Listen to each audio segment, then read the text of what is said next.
He muted Darren in front of 30 people. Just a click. Blip.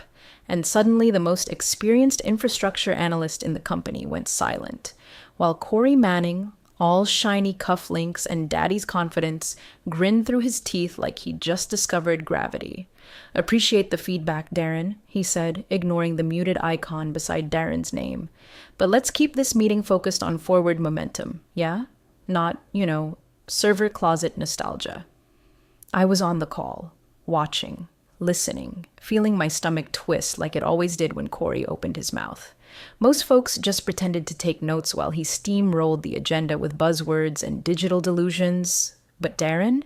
He didn't flinch, didn't touch his keyboard, just reached over like he was adjusting his webcam and let the lens slide slow and steady until it pointed at the locked steel door behind him. Red badge reader glowing, no motion, just silence. That was Darren, subtle as a landmine with a smirk. Corey didn't notice. He was too busy pitching Cloud Uplift Beta Week like it was a tech TED Talk and not a federal compliance catastrophe waiting to happen. By Q4, he announced, we'll be 100% off legacy systems, no more dusty racks, no more physical access issues, pure speed, pure freedom. He beamed like he'd just parted the Red Sea, except what Corey called legacy, the rest of us called infrastructure, as in the system that tracked every pallet through the warehouse network, the thing that synced directly with customs and border, the one reason we hadn't triggered a federal fine the size of Corey's hair gel budget. But hey, he was the VP now, or, more accurately, the VP's kid. And Daddy didn't just hand him the reins, he shoved Darren out of the chariot along the way. Corey kept calling Darren Clipboard, said it in meetings like it was a term of endearment. "Well, if Clipboard approves," he'd laugh, "let's double-check with the walking filing cabinet." Most folks fake chuckled. HR said nothing. Legal stayed mute. And Darren? He started showing up earlier, leaving later, watching everything. Now, if you've made it this far and you haven't hit that little subscribe button or tapped the like, do us a solid and take a second to do it now. 97% of you listen without subscribing, and it helps the team keep telling stories like this. No gimmicks, just guts. All right, back to it. After Corey muted him, Darren didn't message the chat, didn't raise his hand. Just let the silence settle. His webcam still pointed at that server room, still red, still locked. I caught the smallest flicker of movement. Darren flipping a page in a thick, spiral-bound logbook. Physical. Paper. Probably the only thing in this company more old school than Darren himself. But knowing him, that notebook wasn't nostalgia. It was a countdown. A few of us exchanged glances through our tiny Zoom boxes. I saw Don from facilities frown. He knew something. I didn't. Not yet. Corey clicked through his slideshow like a peacock on Red Bull. We'll be using Trinox Cloud for the migration. Full support by a third-party tech partner. Certified. Scalable. Secure. He pronounced secure like it meant something. I looked closer at the proposal deck. There, buried in the notes, was a line that made my spine go ice cold. Legacy backups scheduled for the permanent archive and retirement, effective end of week. That meant Darren's domain, the physical backups, the ones still required under Federal Mandate 12.3 for logistics firms operating across port jurisdictions. If those were shut off without specific federal compliance override logs, we wouldn't just be dealing with a system failure. We'd be getting a fine so steep it would crater our budget for years. Darren knew that. Of course he did. But he didn't protest, didn't argue, didn't even blink when Corey ended the meeting with a smug. And with that, let's build the future. No more dinosaurs, no more clipboards. Just silence. And one blinking red badge light quietly watching behind him.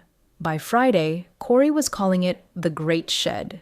He strutted through the ops floor in his patent leather loafers, firing off phrases like streamlining personnel loadout and freeing up sunk capital in archaic roles. What that meant in plain English? Darren's responsibilities were getting carved up like a Thanksgiving turkey by interns who didn't know RAID from RAM. "Time to retire the dinosaurs," Corey told the department heads with a smirk, eyes locked on Darren like he'd just euthanized a museum exhibit. "We're not a storage company. We're a cloud company. Legacy ops are dead weight." Darren didn't blink, just sat there, perfectly still, pen paused midair above his steno pad. Everyone else was typing or sipping coffee or nodding like they gave a damn. But Darren, he was listening in that way only someone dangerous listens, like he was filing every word into a cabinet in his skull labeled leverage. I don't know when exactly he did it. Could have been during that god-awful lunch and learn Corey hosted about decentralizing ownership. Could have been at 2 a.m. while the rest of us were doom-scrolling. But somewhere in that week, Darren slipped in a change so minor, so bureaucratically dull that it slid right past every tech manager and compliance lead on payroll. Badge access to the server room, reassigned, not revoked.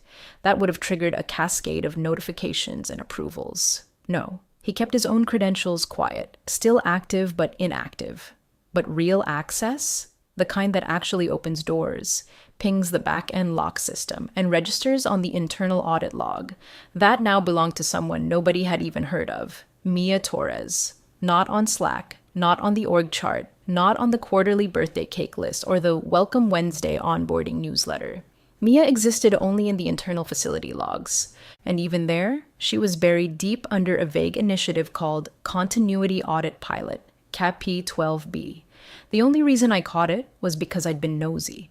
I was trying to request expanded access for a completely unrelated project when I saw a pop-up in the system routing matrix, CAP-12B clearance in effect. Refer to Audit Liaison M. Torres.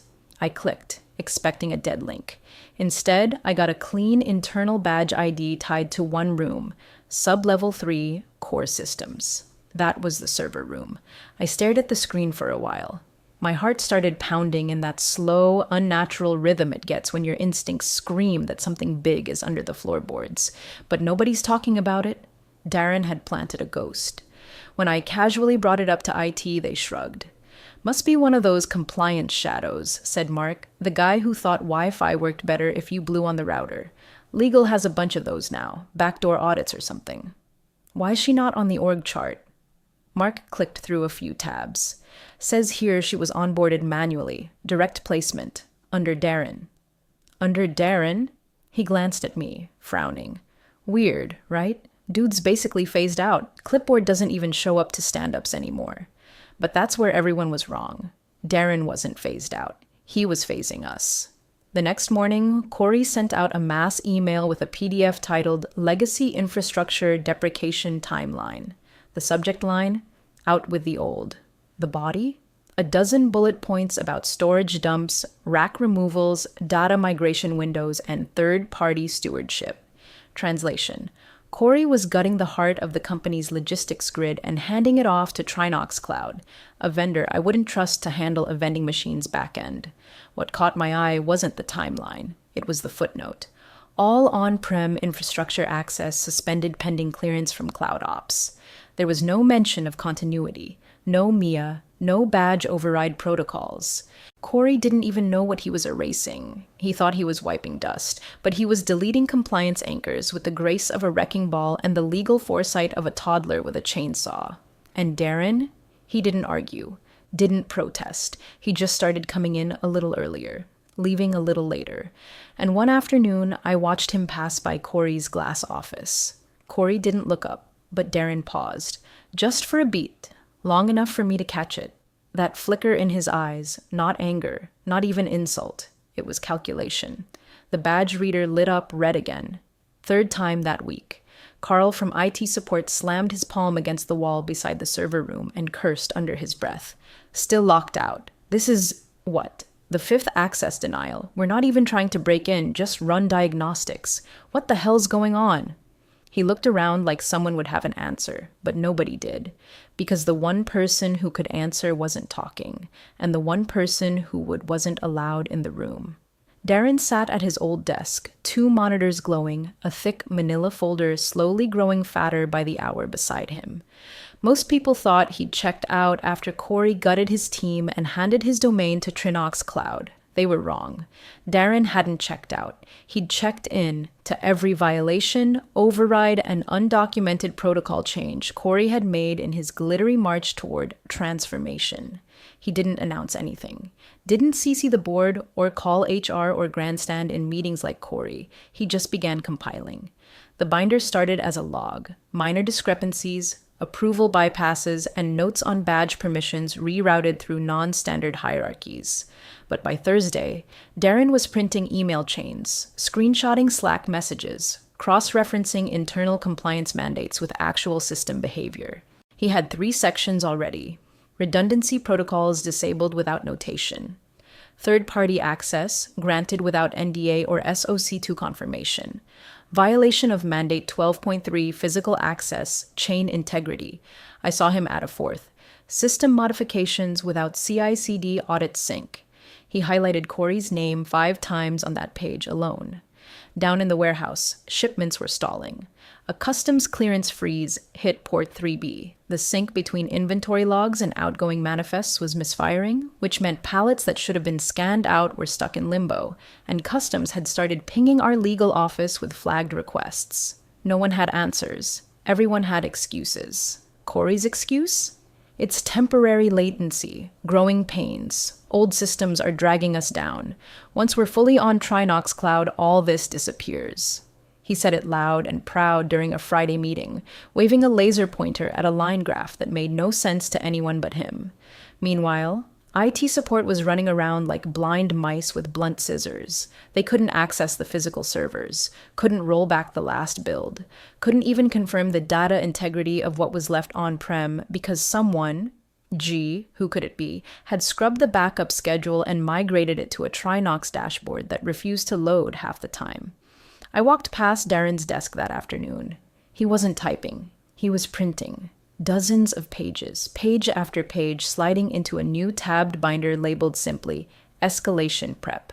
The font on the cover was Times New Roman, size 12, nothing fancy. But the way he set it on the desk, like he was laying a brick into a foundation, it gave me chills. "What are you building?"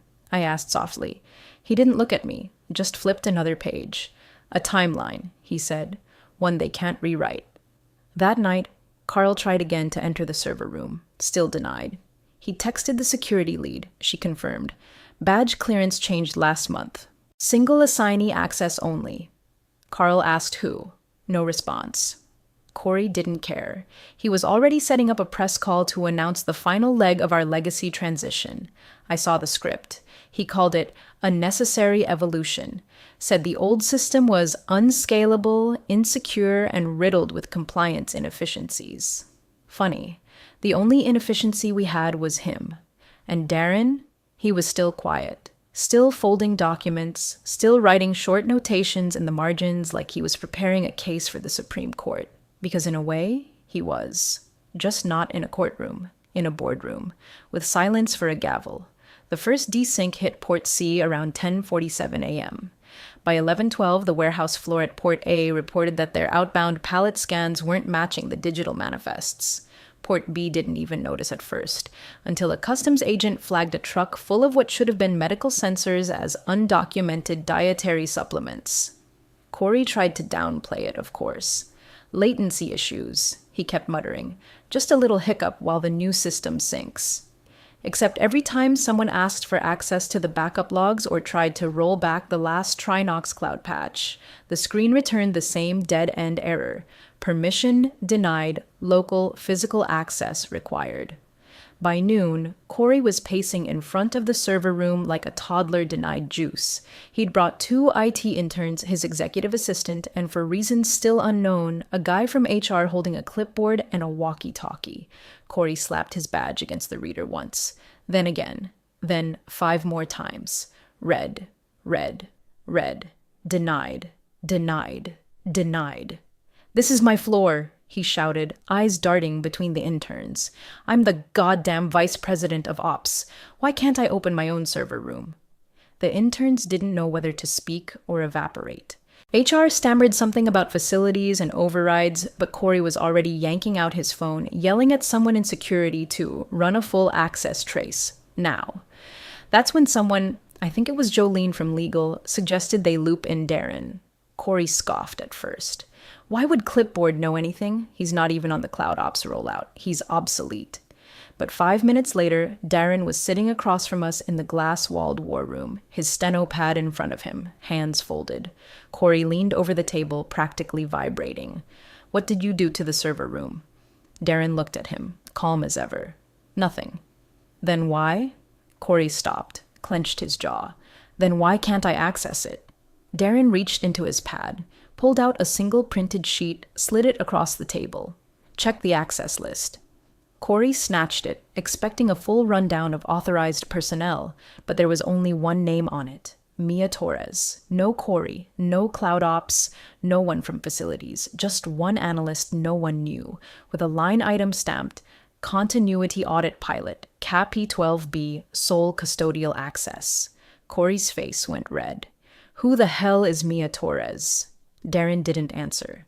I said, who is she? She's on the access list. Darren replied. I'm not. What list? Who signed off? I believe legal has the full log, Darren said evenly, rising to his feet. You'll want to request it through them. You think this is funny? Corey shouted. You think you can just lock me out of my systems and walk away? Darren looked at him, expression unreadable. I'm not walking away. You are. Then he turned and left the room without another word. I watched the entire thing. I saw legal whispering to each other before finally pulling up their internal database. I watched their eyes go wide. I saw the CTO suddenly stand up and leave the room. And I saw Corey, rattled, red-faced, and speechless, still gripping that access list like it might turn into something else if he just stared hard enough. But here's what chilled me. Even after that moment, even after everything, legal still didn't treat Darren like a major player. They called him in like a formality. A loose end, a man to be questioned, not listened to. They still thought Corey had the reins. But Corey? He had a badge that didn't beep, a server room he couldn't enter, a system that was actively breaking down in front of him. And somewhere in the silent corners of that chaos, Darren was already moving on to the next phase. He wasn't yelling. He wasn't explaining. He wasn't even in the building anymore. He didn't need to be. They found her name by accident. Legal had finally stopped trying to bluff their way through the outage and started doing what they should have done 2 weeks earlier, pulling badge logs. Actual badge logs. Not the sanitized access sheets Corey's team had been tossing around like party flyers. It was Ava from Internal Review who spotted it first. Who's M. Torres? She asked, pointing at a line on the sub-level 3-door registry. She's the only one who's badged in or out of core systems since the new CAP-12B flag was activated. Silence. Anyone know her? Blank stares. She's not on Slack, muttered someone from HR. She's not in Workday, whispered someone else. But there she was, clear as daylight. Mia Torres, active ID, last badge swipe, ZO6.13 this morning, and right there, linked underneath, was a line no one could argue with. Authorized by D. Bishop, Continuity Audit Pilot. Approved. Legal Ops Compliance Chain. Archive. Ref. F12.3 cap. Legal froze. Ava flipped back to an older folder Darren had submitted during a previous audit. On the second-to-last page in one of the smallest footnotes was a sentence. Mentorship log established under Internal Continuity Initiative. Candidate, Mia Torres. That's when the realization hit like a freight train. Darren didn't just slip her in. He onboarded her through a shadow mentorship program, a legal one. Logged, time-stamped, documented, but quietly kept away from the usual suspects. Darren had built her into the foundation, brick by brick, policy by policy. By the time legal summoned her, I think they were expecting some deer in the headlights intern, overwhelmed, nervous, easy to poke holes in. They were wrong. Mia walked in wearing plain gray slacks and a muted navy blouse, hair in a loose bun, minimal makeup, no visible ID badge. She looked like a ghost in the hallway, someone who belonged to the building but not the org chart. They didn't even have her email. You're Mia? One of the legal advisors asked, already half standing. Yes, she said, calm as lake water. We just have a few questions about your role. Before they could finish, she pulled a white binder from her messenger bag and set it gently on the table. No slam, no theatrics. just deliberate movement. On the cover, printed in crisp, bold font, Federal Mandate 12.3 Physical Access Integrity Requirements. She opened to the first tab. Per subsection B3, any transition away from hybrid storage systems involving a federal customs-linked architecture must be supervised by a designated custodian of continuity. Flip. I am that custodian. Another page. All deactivations of on-premise systems tied to bonded freight pathways must be verified by an on-site continuity liaison. That's me. She paused. Let them read. Where is your manager? Asked someone quietly. She turned a page. Darren Bishop assigned me under Clause 14.3c of the Legacy Continuity Protocol. He was authorized by Legal Ops through CAB-P 12b, which your office signed off on 12 months ago. I watched Ava blink twice, then checked the footer on the document she was holding. Her face paled. Mia didn't gloat. She didn't raise her voice. She didn't even smile. She simply pushed the binder forward. You've triggered a procedural breach, she said. I'm here to contain it. I've sat through years of board meetings, watched blowhards bluff their way out of SEC inquiries, and seen PR teams spin absolute fires into mild weather forecasts. But I've never seen a room full of lawyers look this small, because this wasn't a PR problem. It wasn't political, it was legal. And Darren had built it that way on purpose. The system failure wasn't a surprise, it was a controlled detonation, with only one exit path. And Mia Torres held the only map. They didn't call him into the conference room this time. They sent someone to ask. Quietly. No all-hands invite, no video link, no Corey shouting about transparency. Just a discreet knock on the door to the little corner office where Darren had been working alone for the past 3 days. Same windowless cube, same clipboard by his elbow, like none of this had touched him at all. But it had. And now it was his turn. When he walked in, it was like someone dropped a barometer in the room. The pressure changed. People sat up straighter. Legal had their hands folded neatly. HR had 3 notepads open. The CTO didn't even pretend to look calm. He was half sweating through his collar. Darren didn't acknowledge any of them. Just placed a manila envelope on the table and slid it forward. This is the full report, he said, flat and steady. Time-stamped, printed, signed. Ava reached out, hesitated. This is everything? Darren nodded once. Every access log, every system override, every instance of Mandate 12.3 breach dating back to Corey's first credential escalation. Someone in the back let out a soft exhale, like they'd been holding it in since Tuesday. Darren added, almost as an afterthought, this is a copy, the originals with the oversight liaison. That one landed like a hammer. You filed it federally? Asked one of the compliance advisors. I filed it legally, Darren said. The oversight liaison holds custodial rights to all Class C infrastructure protocols once a breach report is initiated. I triggered escalation 36 hours ago. Legal froze. 36 hours. That meant they'd all been sitting here, spinning in circles after the report was already en route to external auditors.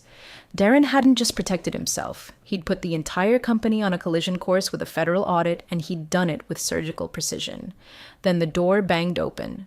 Corey, disheveled, furious, face red, and hair wild like someone had just pulled him out of bed and told him his trust fund caught fire.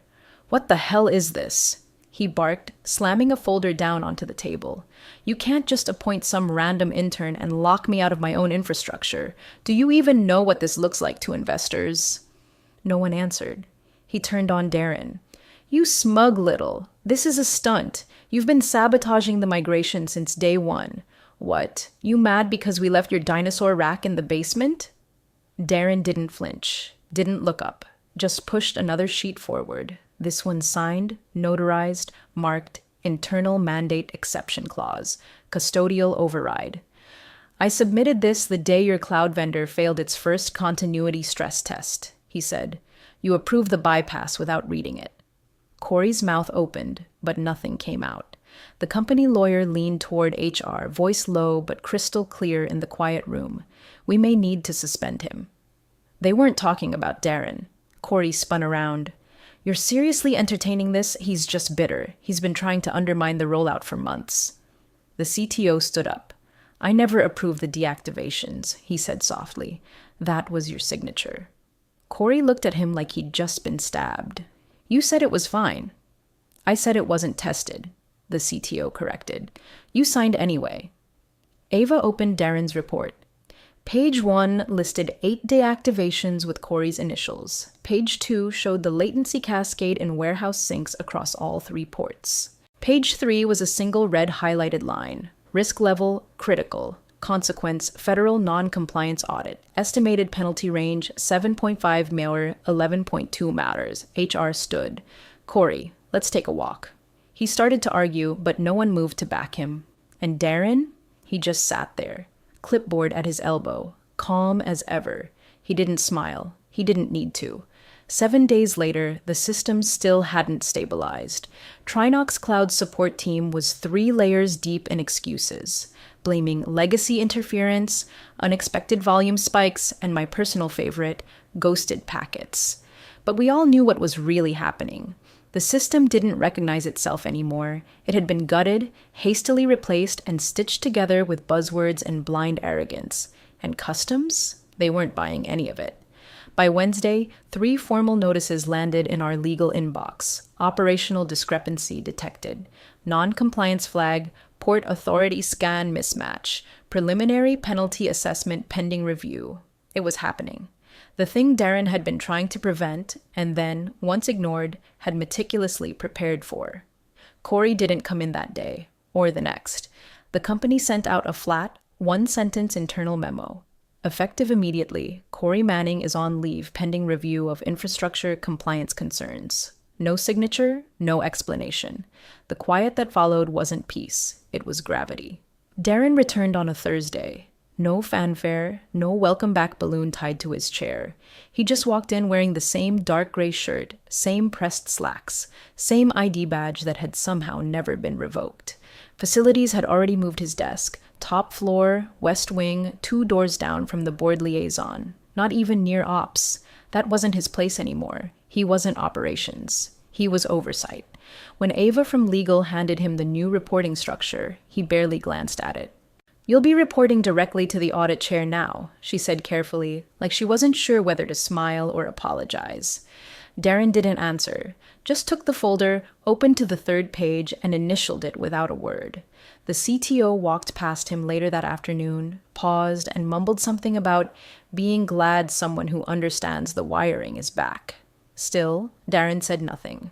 But I noticed something when I passed his new office. Inside, next to the desk, was a whiteboard. On it, written in block letters, CAPI 12B, our Generational Continuity Protocol.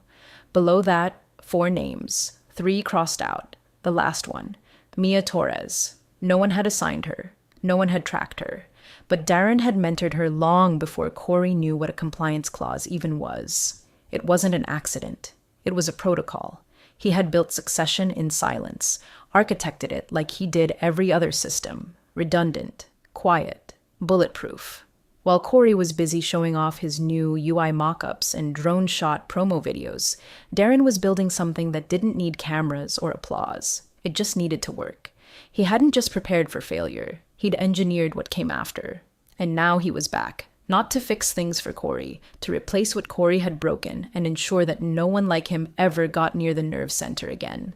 It was Friday morning when the old man showed up. Martin Manning, Corey's father, former VP of Operations, 34 years in the company before retiring to focus on legacy projects, and evidently fast-tracking his son into power he didn't understand. He walked into the boardroom like he still owned it. Gray suit, red tie, steel in his posture, but the eyes were tight, not angry, afraid.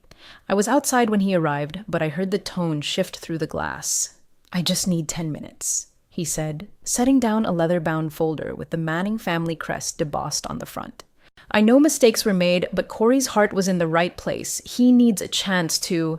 He stopped when Ava slid a different folder toward him. Thicker, government sealed, 1 page visible, highlighted in orange. Preliminary penalty assessment, $9,929,600. Trigger. Violation of Mandate 12.3, failure to maintain federally mandated continuity chain during cloud migration.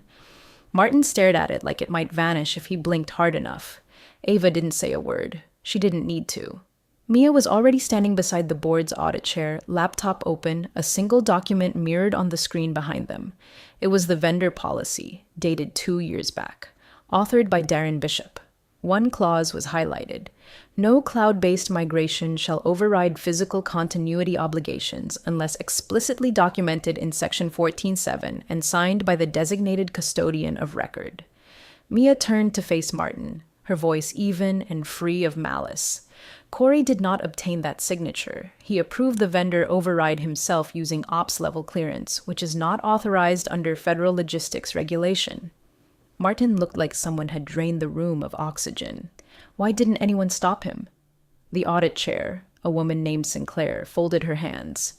Mr. Bishop filed a full procedural objection. It was dismissed at the time.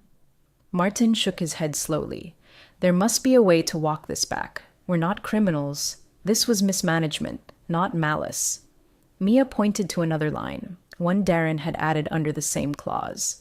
Failure to obtain authorized clearance may result in individual financial liability or company-level penalization at federal discretion. Then she added, almost gently, this wasn't a technical issue. It was a governance failure. The system caught it, and the system is Mr. Bishop's.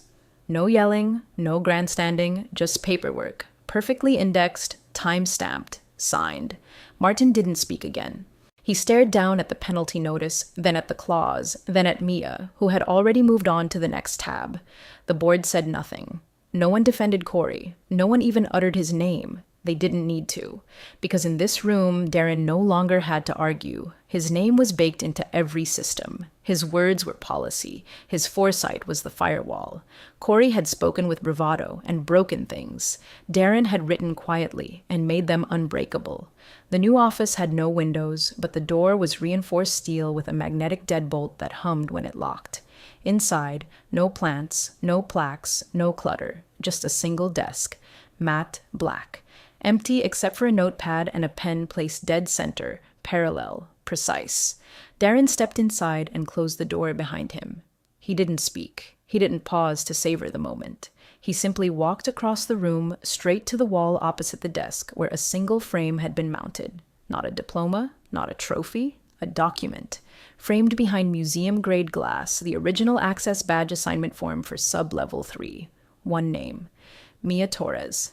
Signed, dated, authorized by D. Bishop, time-stamped, triple initialed, no fanfare, no signature from the CTO, no cosign from Corey, just quiet authority embedded in protocol, not politics. I saw it once. Before the door sealed shut behind me again, I had come to deliver a tablet. Darren didn't even glance up when I stepped in. He was already reviewing logs, scanning through the custom-built alert matrix he'd designed years ago, long before anyone thought we'd need it. Outside the office, the company-wide HR memo went out at 2:37 p.m. sharp. Subject: Leadership Update. Body: Please join us in recognizing Darren Bishop as our new head of continuity systems. Effective immediately, he will oversee all physical and hybrid infrastructure policy across all locations. There were no emojis, no canned, we're excited for this next chapter sentence. Just fact. Function. Permanence. Someone posted a screenshot of the email in Slack with a little clipboard emoji as a joke. It got no reactions. No one laughed. Because by now, we all knew. Darren wasn't the clipboard. He was the firewall. He wasn't loud. He was unremovable. And when the story of this near collapse got told, if it ever did, there'd be no hero speech, no redemptive arc, no big finish, just one quiet man in a quiet room with all the right signatures filed before the first spark ever caught flame. Assistant? Darren had once been called. Sure, to federal compliance, and now to no one else.